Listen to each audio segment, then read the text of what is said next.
Most important objective question का ये हमारा आज का पार्ट 3 है और चैप्टर का नाम संपूर्ण क्रांति। ठीक है, संपूर्ण क्रांति चैप्टर का नाम है, यानी कि चैप्टर भी हमारा 3 है, ये हमारा सीरीज का भी पार्ट 3 है। ठीक है, और इस चैप्टर में जो भी इम्पोर्टेंट स्टैटिक यानी कि ऑब्जेक्टिव टाइप क्वेश्चन बनता है या बना, वहाँ से हम ये आपको अलग से आउट करके यहाँ पे लेकर आए हैं। ठीक है, ये बहुत ही इंपॉर्टेंट है और हर साल आपको एग्जाम में इस चैप्टर से क्वेश्चन आपको देखने के मिलता है 4-5, और इस साल भी आपको देखने के मिलेगा। और जहाँ से भी स्टैटिक लाइक क्वेश्चन बना है वो आपका यहाँ पे सारा इस वीडियो के अंदर कवर किया गया है। हम बता दें आपको, एक वीडियो में एक चैप्टर को हम कंप्लीट कर रहे हैं।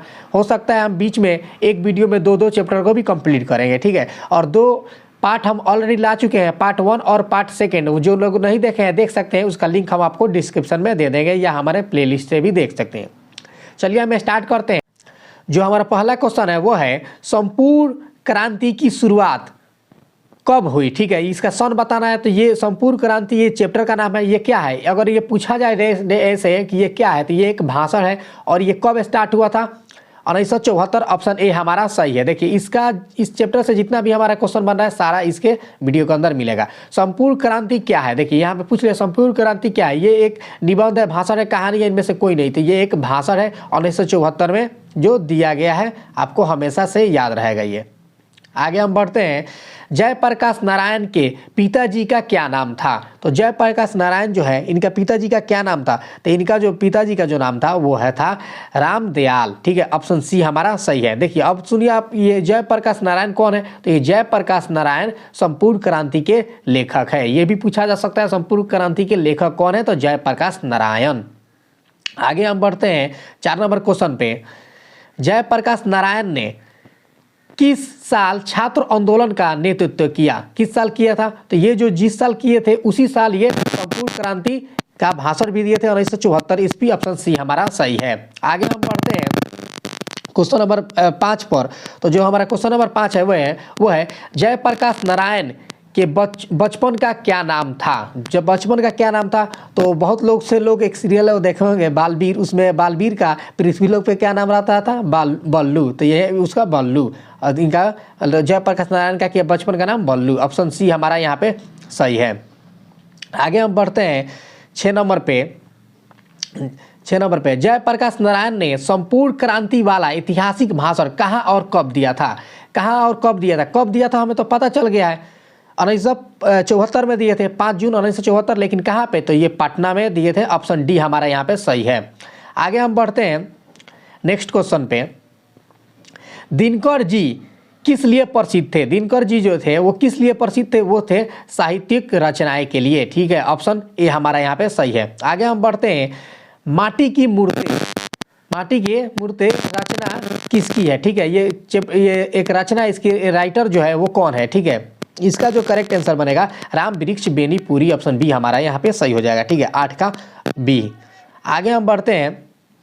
जयप्रकाश नारायण को भारत रत्न, ये आपको देखने में रॉल लग रहा होगा, लेकिन ये भारत क्या है, भारत रत्न है। ठीक है, भारत रत्न। ठीक है, समझ सकते हैं। भारत रत्न की उपाधि कब दी गई, ये दी गई थी 1998। ऑप्शन बी हमारा सही है, 1998। आगे हम बढ़ते हैं। प्रजा सोशलिस्ट पार्टी का गठन कब हुआ। ये जो हुआ था 1952 ईस्वी में हुआ था। ऑप्शन ए हमारा सही है। आगे हम बढ़ते हैं 11 नंबर पे। जयप्रकाश नारायण की पत्नी का नाम था, उनका पत्नी का क्या नाम था। इनका जो पत्नी का जो नाम था वो था प्रभावती देवी। ऑप्शन सी यहाँ पे हमारा सही है। आगे हम बढ़ते हैं। जयप्रकाश नारायण का जन्म कब हुआ था। तो इनका जन्म जो हुआ था वो कब हुआ था, जयप्रकाश नारायण का। तो इनका जो जन्म हुआ था 1902 ईस्वी में हुआ था, लेकिन डेट क्या थी, डेट थी 11 अक्टूबर 1902 को। ऑप्शन ए हमारा यहाँ पे सही है। आगे हम बढ़ते हैं। 1974 ईस्वी में बिहार प्रदेश के मुख्यमंत्री कौन थे। 1974 में बिहार प्रदेश के मुख्यमंत्री कौन थे, ये जो थे आपके यहाँ पे ऑप्शन है अब्दुल गफूर। ऑप्शन बी हमारा सही है, ऑप्शन बी। आगे हम बढ़ते हैं। जयप्रकाश नारायण ने आईएससी की परीक्षा कहाँ से पास की, यानी कि आईएससी की जो अभी लोग आप बहुत सारे लोग आप लोगों में से हैं यहाँ पे आईएससी वाला है, और भी होंगे स्ट्रीम के, लेकिन आईएससी उनको कहाँ से पास की, तो ये जो किए थे बिहार विद्यापीठ। ऑप्शन डी हमारा सही है। आगे हम बढ़ते हैं। ब्रेन ऑफ बॉम्बे किसे कहा जाता है? ब्रेन ऑफ बॉम्बे किसे कहा जाता है? तो जो ब्रेन ऑफ बॉम्बे है वो किसे मतलब इन में से किनको कहा जाता है? तो इनका जो करेक्ट आंसर बनेगा 15 का वो हमारा बन जाएगा उमा शंकर दीक्षित को। ऑप्शन ए हमारा यहाँ पे सही है, ऑप्शन ए। आगे हम बढ़ते हैं, फ्री प्रेस के मालिक कौन थे? फ्री प्रेस के मालिक जो थे वो कौन थे? ये जो थे सदानंद जी, ठीक है, सदानंद जी। ऑप्शन सी हमारा यहाँ पे सही है। आगे हम बढ़ते हैं क्वेश्चन नंबर 17 पे, जयप्रकाश नारायण को किसका भाषण सुनकर अमेरिका जाने की प्रेरणा मिली? तो ये किसको मिली? स्वामी सत्यदेव। ऑप्शन बी हमारा यहाँ पे सही है। आगे हम बढ़ते हैं, जयप्रकाश नारायण के स्वास्थ्य पर निगरानी रखने वाले डॉक्टर का नाम था, क्या नाम था? तो इनका नाम था डॉक्टर रहमान। ऑप्शन ए हमारा सही होगा, डॉक्टर रहमान। आगे हम बढ़ते हैं,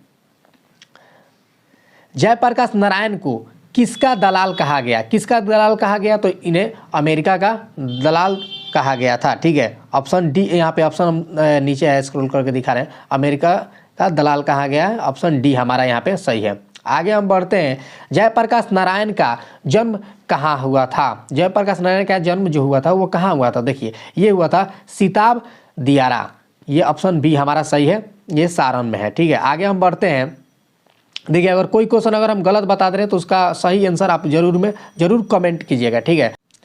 जयप्रकाश नारायण को समाज सेवा के लिए किस पुरस्कार से सम्मानित किया गया था? देखिए तो ये जो किया गया था मैग्सेसे अवार्ड, ठीक है, मैग्सेसे अवार्ड। लेकिन अगर वो था एक कब मिला था? 1998 में क्या मिला था? क्या मिला इनको? भारत रत्न मिला, ठीक है, वो याद रखिएगा, ये अलग है वो अलग है। आगे हम बढ़ते हैं, संपूर्ण क्रांति का नारा किसने दिया? संपूर्ण क्रांति का नारा किसने दिया? जाहिर सी बात है जयप्रकाश नारायण ने भाषण दिए थे, उन्होंने ही 1974 में दिए थे। ऑप्शन बी हमारा करेक्ट हुआ। आगे हम बढ़ते हैं 23 नंबर पे, दिनकर जी को किसके घर पर दिल का दौरा था? तो इसका जो करेक्ट आंसर जो बनेगा इसका हो जाएगा रामनाथ जी गोयनका के, ठीक है। ऑप्शन ए हमारा सही है। आगे हम बढ़ते हैं, जयप्रकाश नारायण ने बिहार विद्यापीठ से कौन सी परीक्षा दी? देखिए वहाँ पे पूछा गया था कि आईएससी कहाँ से की, तो करेक्ट आंसर था बिहार विद्यापीठ। और इसी को घुमा के पूछ लिया गया उल्टा, तो कहाँ से की, कौन सी यहाँ से किस चीज़ की परीक्षा दी? तो आईएससी। ऑप्शन सी हमारा, ऑप्शन बी हमारा सही है, आईएससी इंटर का, ठीक है, साइंस में। आगे हम बढ़ते हैं, पुलिस के बड़े उच्चाधिकारी ने किसके मुंह से सुना था कि जयप्रकाश नारायण नहीं होते तो बिहार जल गया होता? तो किसके मुंह से सुने थे ये बड़े उच्चाधिकारी पुलिस? तो ये जो सुने थे इसका जो करेक्ट आंसर बनेगा दीक्षित जी, ठीक है। ऑप्शन डी हमारा सही है। आगे हम बढ़ते हैं क्वेश्चन नंबर 26 पे, जयप्रकाश नारायण किसको भाई कहते थे? किसको भाई कहते थे? ऑप्शन हमारा नीचे है, तो किसको भाई बोलते थे? ये बोलते हैं जवाहरलाल जी को, ठीक है। ऑप्शन बी हमारा यहाँ पे सही है। देखिए तो इसी के साथ ये हमारा लास्ट क्वेश्चन था। तो आज का हमारा ये पार्ट थॉट था, ये भी कंप्लीट हुआ और कंटिन्यू हम लेकर आएंगे हर चैप्टर वाइज, हर पार्ट वाइज। तो आप हमारे साथ बने रहिए और चैनल को सब्सक्राइब कर दीजिए। और आगे के भी आपको अपडेट पूरा मिलेगी कि आप बोर्ड एग्जाम क्या करें क्या ना करें, किसी एंट्रेंस के लिए प्रिपरेशन करें, उसके लिए भी सेंट्रल यूनिवर्सिटी के लिए भी गाइडेंस यहाँ पे मिलेगी। तब तक मिलते हैं हम आपको अनदर पार्ट में। स्टडी कीजिए मस्त।